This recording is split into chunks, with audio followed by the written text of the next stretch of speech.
Welcome back to the Marvel Movie Minute, a daily podcast in which we assemble to explore the films of the Marvel Cinematic Universe 1 minute at a time. In this, our 6th season, we are looking at the Avengers. I'm Andy Nelson from the Next Reel Film Podcast. And I'm Pete Wright, and this week we're assessing all the repaving that has to be done thanks to the Battle of New York. So much repaving. Again, think about all those contractors. They are So many welcoming all of this. Absolutely. That's right. Today we're talking about Minute 106, which begins with the Quinjet taking aim and ends with ominous rumblings from the space hole.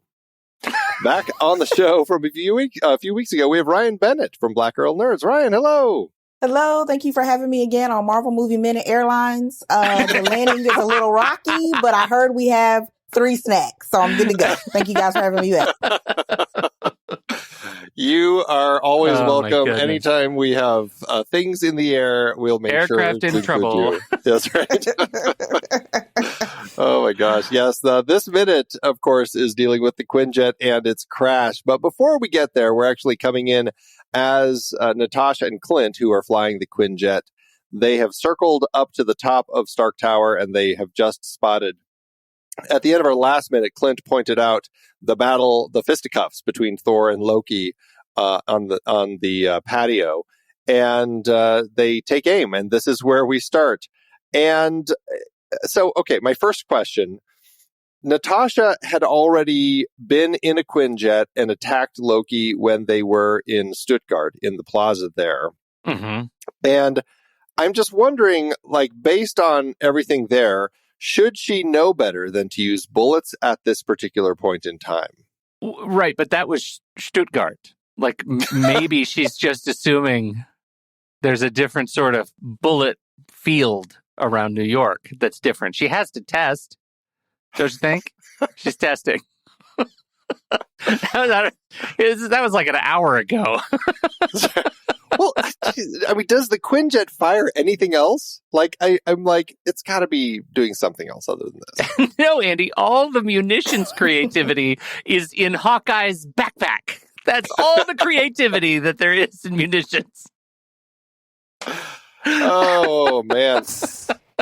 I feel like in these movies, you have to just shoot for no reason. Like, you have to try to shoot. Like, if you're in a superhero movie and you don't shoot at the person where you know the bullets aren't going to hurt them, like, what are you even doing? Like, I feel like you got to do it at least once. That's right.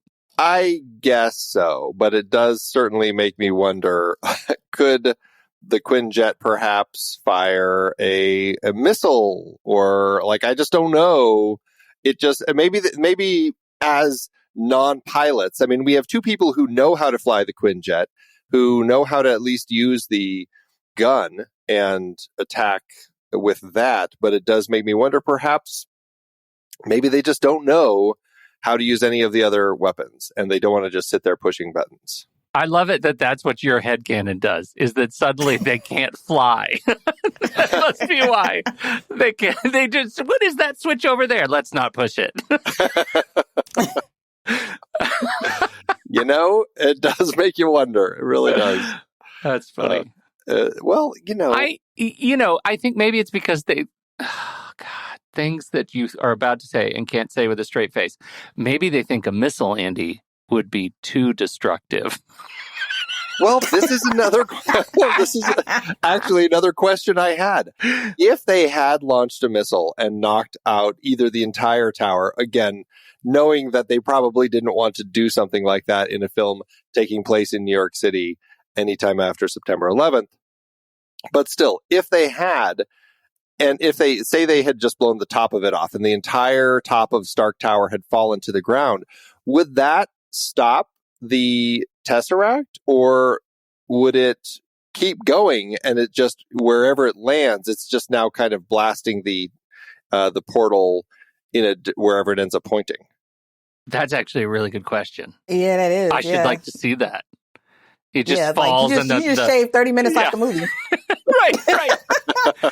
And the just glorious shot of, like, the blue beam now, falling through the air and shooting the space hole inside of buildings. And yeah, it would be great. I would like to see that. I'd like to see the gaping maw monster come out of a bus. Right. Yeah, it is a strange little thing, but it is these are the questions that you end up having as you're watching this minute at a time. You actually provoke a bigger question, which is, come on, you guys. Like, you can still tie into Stark Tower, but put the space hole generator on the ground. Like, this seems now all of a sudden extraordinarily risky putting it at the very top of this stupid tower. Especially because everything coming through, when they pop through that hole, they are flying vertically straight down. And that just doesn't seem like a smart way to kind of start your journey. Yeah, this is bad news. I'm not sure where it goes, but I don't think it ends well. Yeah. Well, here's another question. So earlier in Stuttgart, again, going back to Stuttgart, Natasha was incredibly adept at avoiding Loki's blast from his scepter. She tips the wing and dodges the blast. Is the reason it gets hit now because Clint is flying, or is it perhaps because it's just closer? Any thoughts? Oh, I have thoughts about Clint being okay to fly. I think we've talked about this before. I think he is not well enough to be behind the stick, and you just pointed out why. Because there's, Natasha is just better. What is she doing supporting this kind of vagrant piloting behavior? So what you're saying is Clint should actually be in his medical gown through this whole battle. Yes. At a minimum, he's dealing with a serious concussion. At a minimum, he should be constantly she should constantly be checking his dilation of his pupils. There's just no way he should be in the field, let alone going up against an interstellar army. Yeah, perhaps if he would have aimed on the other side, it would have been better, taking an effect of his medical condition. But you got to share the responsibilities. Both of them are just they're not really licensed pilots. What are we going to do here? You got to share the responsibility of who's going to pilot this aircraft. Right. Exactly. This goes back to that conversation we had about Fury, where it's you don't want to just be the best at one thing. You want to be really good at a bunch of things. Yeah. And so this is they've kind of peaked out as far as their ability to actually do well with the Quinjet. And this is their cool moment. They can't Hulk out or, you know what I mean? They got to have some kind of airborne moment to give them a little bit of clout. I'm looking down on you puny people for just a little bit, even though they're gods. So I'm okay. I'm just trying to understand what you're saying. Are you actually giving them credit for crashing the Quinjet? Yes. It would not be right if I didn't give them credit for crashing this Quinjet. This is my role in entering the show right now. I'm giving them the props. Rooting for the underdog. They don't have a lot to offer right now when it's time for these gods. You got Thor and you got Loki fighting right now. So they do not have, you know what? You got to do something. You got to get bigger than life or you're going against two gods. So you got to do something. I'm not saying they're helping, but they need their shining moment. Well, to that end, you're right. They do a pretty good job of navigating the Quinjet with just one of its engines working. Yep. All the way down. They actually fly around. So I was trying to map this out as I'm wont to do when I'm doing this crazy show. It's cartography with Andy in the Marvel Cinematic Universe. Here we go. Exactly. Yes, they fly down from Stark Tower, and then they come around right down the front of kind of across Grand Central Terminal and around some of those buildings there. So they end up at 39th Street. There's a building right there. When we see that shot of them coming through between past a building and we see a couple tall buildings behind it and then eclipse a building next to it. They're at 39th Street and Park Avenue. And they clip that building right at the corner, and then they turn left up Park Avenue, and they crash in the plaza at 101 Park Avenue. And there's a plaza right there on the 40th Street corner that they crash into. And so they do a pretty good job, largely, of kind of navigating around, considering there's not much there. So, I guess maybe that is part of their superpower, is navigating a crashing plane. Yeah. Yeah, I think they have to be, it says they have to be lauded for something. Just give it to them. You just got to give it to them. And of course, we do get, I always think about this because I think this is the first I think this is the first time we actually see some real pavement destruction, and all I can imagine is the building manager standing inside the building like, oh, that's going to cost a fortune to repave that plaza. Like, it just feels like that's the first heartburn, and it's like, just if only you knew what's going to happen in 60 seconds as the place is just completely destroyed. But that makes me laugh a little bit. If it were another movie, you could actually put that in there. They really tear that place up. Oh, man. Yeah. Right up until they hit the 101 building right there as they come to a complete stop. I did make a note, and I thought this was kind of funny. As they are coming down, they pass a building. As they turn up Park Avenue, they pass 99th Park Avenue, which is a building there. And we actually have a shot from inside the building as we see a couple people who are working in the building watch the Quinjet come like flying by as it's flaming down. And I just made a note. I'm like, okay, who could these people work for? And so here are a few businesses in this building. And I thought, okay, this could be who they work for. They could work as real estate agents at Keller Williams NYC, or Focus Real Estate, or Carroll Castle Real Estate. They could also work in Milberg Factors Financial Institution, or Manpower Recruiter, or Flushing Bank, or Numerics, or even Tariq Law. Wow. Yeah. Impressive. That's impressive. That is impressive. There's a broad range of white collar jobs. Yes. We're going to see a lot of those this week. Yeah, I just, when they're here, I got to point them out. Yeah. Oh man, I hope it's real estate. Maybe they can find a new building, because that's pretty sad. Like, they really just tore down that whole, like, can you imagine? Like, I hope you're already set up to do hybrid work, right? Like, you're just like, the next day you're like, all right, cool, just gonna stay in an apartment. That's good. You know what? It's cool. I just can't imagine just sitting there like, maybe you came back from lunch or whatever. You just sit there like, okay, so it's just two Avengers and an aircraft coming straight at me. Like, what is happening right now? Right? Yeah. Well, and this is something that we've been talking about since really the start of this show.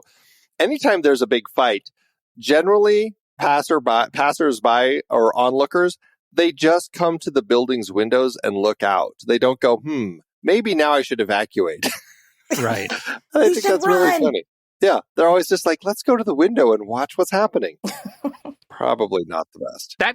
We're going to come back. We should put a pin in that, because we're going to come back to that later in this, I don't know, final massive series of destruction where we have some real questionable onlooker behavior. Super questionable. Yeah. I mean, some people on the ground are running, but generally it's like, if you're on the ground, you run. If you're in a building, you go to the window and watch. That seems to be the general plan. But even in non-MCU films, like in the Godzilla versus Kong, like that whole franchise of films, people would, let's go look at the window. I think there's a giant monster out there. Let's go see what it's doing as it walks up the street toward us.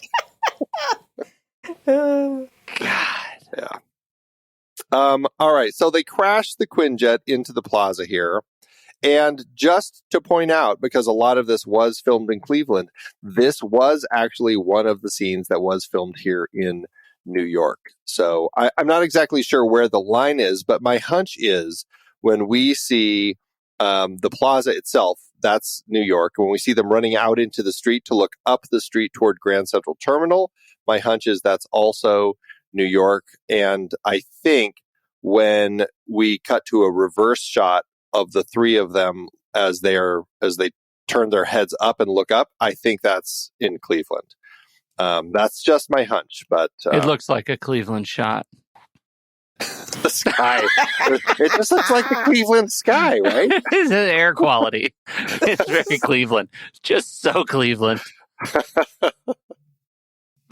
the Quinjet crashes, and our three heroes, we have Clint, Nat, and of course Steve, who has been riding in the back like, it's a little roller coaster or something. I like how he just grabs the strap and buckles in, holds on tight. They make it off. Now, they run out into the street. We see Nat and Clint pull their headsets off, unbuckle, and head out. the back opens and Steve is the first one to run out. The Quinjet's kind of at an angle. And this is a shot, I don't know why, but every time Steve runs out and he's in his, little spangly costume, there's something about his movements here that always looks awkward, and I just never actually buy it. Like, it just looks like an actor in a silly costume running out of a fake plane. Do you know what it is, Andy? It's not even, to me, it looks exactly like him running on stage at the USO show. Yes. I totally get it. I absolutely get it. It feels like he's forgotten that now it's a real fight and not he's not going to be holding up the motorcycle with all the dancing girls. Were you a fan of all the USO show tour scenes in Captain America? No. I did not like it. I'm just like, I don't like it. Because you knew he was just wasting time. You're like, this soldier is just like built to capacity. You have all the people in prison and we're wasting 30 minutes of this film watching this dancing. We need him to save the hero. Like, what are we doing right now? I did not I was not a fan. I was like, what are these women doing? I don't like it. I don't like it. Cause I was just like, it was just a waste of time. And I'm not a fan of it's just the women in the damsel in distress sort of thing. And you're waiting for the guy. And it's just like, what is the purpose here? So I like him to take action because I knew what he was supposed to do in that movie. And you knew what he was going for. So it just felt like wasted. I was like, I don't want to see this. I don't know. So then what do you think of the way that he exits the Quinjet? Does it remind you of those days, or does it work for you? Yeah, he does look like, I will give in this Avengers, he doesn't quite look like, he always looks like he still doesn't really fit into things properly. Like he's still trying to figure it out in this Avenger movie. But I didn't actually notice the run. Now I'm going to be looking at it every time I rewatch this movie now. I didn't notice that until you pointed it out, because I'm always looking for, usually you're ready for them to hurry up and get out because the danger's not over. They just destroy half a block, but they still have stuff to get. So you're waiting for them to get out and take care of it. But it also points out the fact of, I guess, they needed their shining moment, having, Clint here and everything. But I'm like, why didn't he try to do something to keep him from, they took out half a building and I don't know. It just felt weird that he was just riding in the back as a passenger. Now that I think about it, now that you point that out, he just riding in the back. He lets them take out half of it. He's just like, okay, cool. Now I'm up. Let's go. My turn. Yeah, it's so weird to me now that he was just like, so I guess he's just trying to get familiar with everything. Maybe he has an excuse for the first Avenger movie. He's just trying to get familiar and comfortable still with all of his powers, I guess. But it just feels really weird that he was just sitting there. Yeah, he hasn't quite learned how far he can jump out of things yet. Yeah, I think that perhaps in the later story he would open the back and just hop out to go land on the top of a building or something, and then do some parkour to get himself down to the ground level. Of course. In this film, it's just like, I'm just going to ride in the back until they're ready. Yeah, I'm like, where's the parkour? Clint and Natasha taking out buildings. People are looking. Real estate agents are getting killed. Like, what are you doing, sir? Yeah, you're not doing your reputation any good. We need a hero moment stat. Exactly. Come on. Right. But yeah, now I'm going to be looking at that run every time I watch this now. I'm like, I watched this movie so many times and I've never paid attention to that. Like, he's so lanky and trying to figure it out. It's funny. It's something a little awkward, yeah. And what's even funnier to me, when you watch that same minute, focus on the bystanders who are, to all their credit, they're running in the right direction, which is the way. Mm-hmm. But some of them you can tell were there on their set, and some of them are straight out of Grand Theft Auto. There are some definite, some weird pacing running people that run by that don't fit. And when you're just watching the movie, they all look fine. But there's a guy in a suit who has just had his Camaro stolen, right? And he's so. Nobody knows. We need running training people. Nobody knows what they're doing in us. Run the right direction. This is probably one of those days where, when you're an extra, you're like, oh yeah, I'm going to be in the background of this movie. Well, hopefully I'll see myself. And then they put you in a heavy suit and you're going to be like, okay, take 27. Now run! Run! Take 42. Run! And you're like, oh God, why did I agree to do this stupid thing? Why did I decide I didn't want to be an accountant? Oh my gosh, it's so funny. Oh my gosh, now I'm going to be looking at people running. Oh my gosh, I'm supposed to be paying attention to aircraft, not people running. Now that's all I'm going to see now. There's one where, my son on I don't know, some TikTok video, we were watching Doctor Strange in the Multiverse of Madness, and and he's just like, it's like right toward the beginning of the movie, and he's just like, okay, wait for it. Okay, see that guy who runs by? And I'm like, yeah. And he's like, okay, just wait a minute. And then we cut to a different angle, and then the same person runs by, like having like already covered that territory before. And my son's like, look, there he is again. I'm like, oh, you're right, yeah. And he's not even running back and forth. He's just running in the same direction. Yeah, it's just like, he saw it on some TikTok video or something. But it's funny that kids, like, they're now starting to pick up on these things because of all these TikTok videos and everything. Yeah. And that person, like, kept recurring over the course. It's when the giant squid thing was attacking in the city in the beginning of the movie. And but it's funny because, like, it's these sorts of things that they're going to be noticing now. But, not this film. It'll be all those older films that they're going to, or those brand new films that they're noticing it in. So basically, extras need to tighten it up. Tighten it up, extras. They need to tighten it up. Exactly. So we pass an Acura. There's an Acura RDX right there that they run past as they're kind of getting out of the area. And then they run up Park Avenue toward Grand Central Terminal. And it's a great shot. We see Grand Central Terminal, like, literally, like, looming right in front of them. It's a great shot of it. What I love about this particular moment when we're seeing Grand Central Terminal is you can really see how parasitic Tony is with his destruction of the original building and putting his building in place instead of the MetLife building. Like, there's just so much, like, the whole bottom half has just been completely the whole top half has been completely ripped off, and the bottom is all the cranes and beams and everything as they're still trying to put Stark Tower back in. But there's something really gratifying about seeing how parasitic Tony is in the way that he's choosing to put his tower in there. Did either of you notice that? I mean, it's really noticeable. Like when we come up on Grand Central Terminal right there around 50 seconds, and you can see MetLife building sticking out. And it's wide, and then it's all like construction, and then Stark Tower is much narrower, sticking out of the top. It's just, I find it so funny. It's really funny that they leave it, like, I don't remember seeing this much, like, construction rubble earlier in the film. Like, isn't it strange that this hero moment is where we get it, and we're 106 minutes into the movie? Man, yeah. I don't know. It's crazy. There are a lot of cranes. Yeah. It's like some serious work that they are doing I'm assuming, I don't know, are they just, I'm wondering, are they reconstructing that part of the MetLife building to kind of like squeeze it in and like kind of reshape it? Or is it almost like, and this would be very Tony, to view it like, like when Michelangelo would view, as they would say, like stare at a piece of stone and could see the statue within.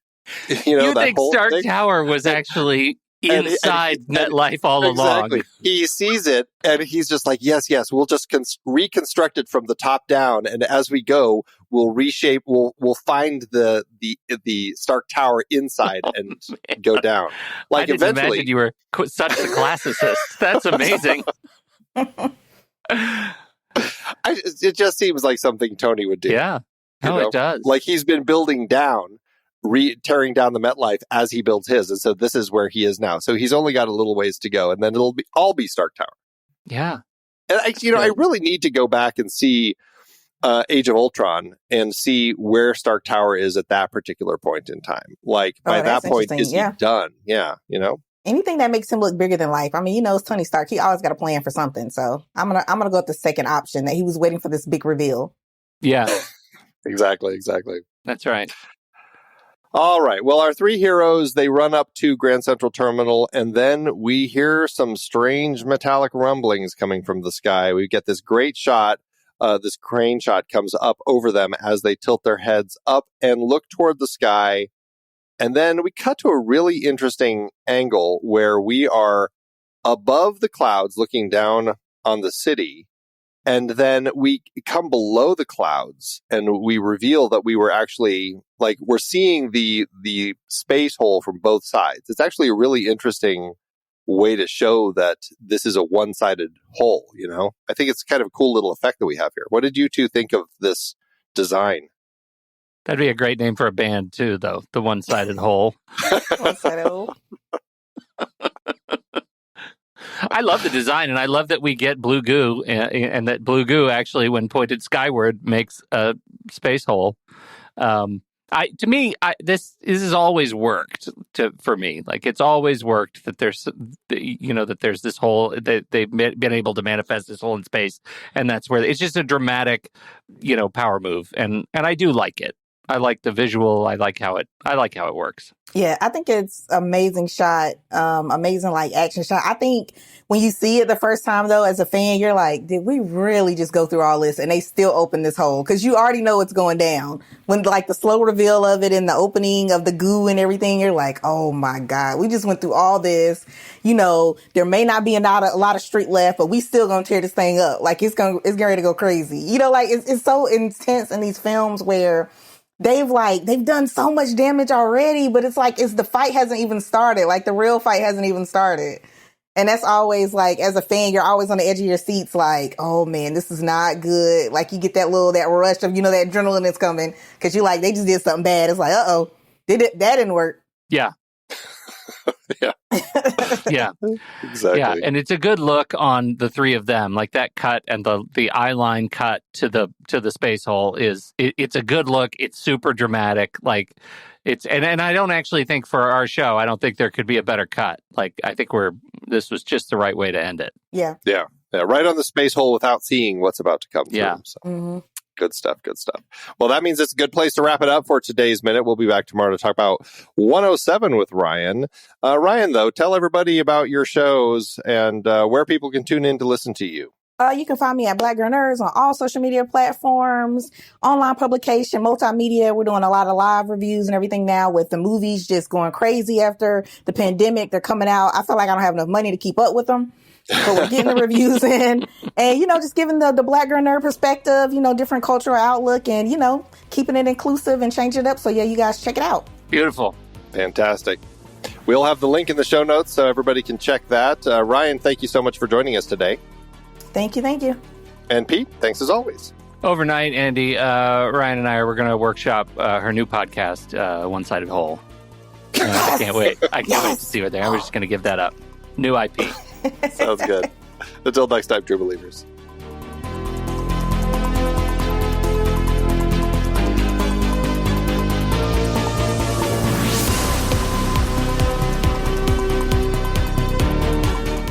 Marvel Movie Minute is a production of True Story FM, engineering by Andy Nelson. This season's music is Message to the World by Anthony Vega, and this season's show art is by Winston Yabo. Find the show at truestory.fm. If your podcast app allows ratings and reviews, please consider doing that for our show.